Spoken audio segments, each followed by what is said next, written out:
નમસ્કાર વિદ્યાર્થી મિત્રો, ધોરણ 10માના વિદ્યાર્થીઓ માટે બહુ મોટી બ્રેકિંગ ન્યૂઝ અને ગુડ ન્યૂઝ આવી રહી છે. જે વિદ્યાર્થીઓ 3 વિષયમાં ફેલ થયા છે એ લોકો માટે. વિદ્યાર્થીઓ તમારા માટે અહીંયા ગુડ ન્યૂઝ છે, તો વિડીયોમાં સુધી બનાવી રહેજો. નવા હોય તો સબસ્ક્રાઇબ કરજો, વિડીયો લાઇક અને શેર કોમેન્ટ કરજો.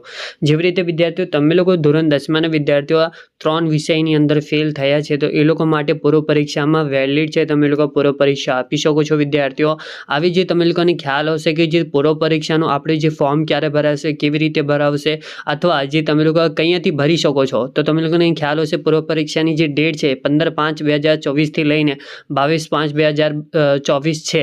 તો આ ડેટની વચ્ચેથી તમે લોકો પૂર્વ પરીક્ષાનું ફોર્મ ભરી શકો છો. તમે લોકો ઓનલાઈન બી અપ્લાય કરી શકો છો, અથવા જે તમે લોકો ઓફલાઈન બી અપ્લાય કરી શકો છો. ઓફલાઈન કરવા માટે તમારી શાળામાં જઈને તમે લોકો તમારે જે ટીચર્સ છે એને કહી દેજો કે સર જે અમે લોકોને પૂર્વ પરીક્ષાનું ફોર્મ ભરવું છે, તો તમારું જે બી પેમેન્ટ અથવા જે ડિટેલ થાય છે એ અમે લોકોને જણાવજો અને આપણે ફોર્મ ભરી દઈશું તમારું.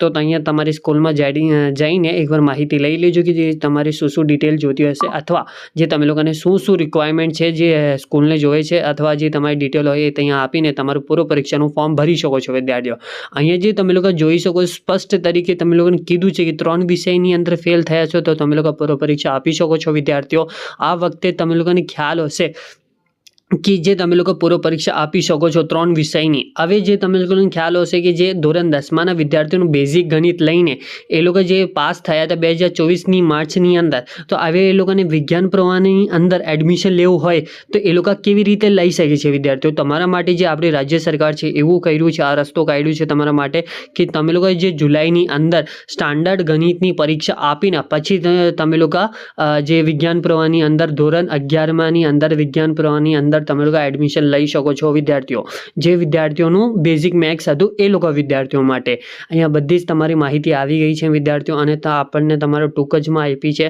તમે લોકોને વધારે પરિપત્ર વાંચવું હોય તો આપણે ચેનલ પર જઈને જોઈ લેજો. આપણે ઓફિશિયલ ઇન્સ્ટાગ્રામ પર છે, ત્યાં જઈને બધા જ પરિપત્ર પોસ્ટ થાય છે અને જઈને ફોલો કરજો, લાઇક કરો, શેર કરજો. અને આપણે યુટ્યુબ ચેનલ પર આવ્યા છો તમે લોકો, તો આપણે ચેનલ સબસ્ક્રાઇબ કરજો, વિડીયો લાઇક શેર કોમેન્ટ કરજો, અને પ્લીઝ થોડુંક તમારું બી સપોર્ટ જોવે છે. વિદ્યાર્થીઓ સપોર્ટ કરતા રહેજો. અને thank you for watching my video. અને જય હિન્દ વિદ્યાર્થીઓ.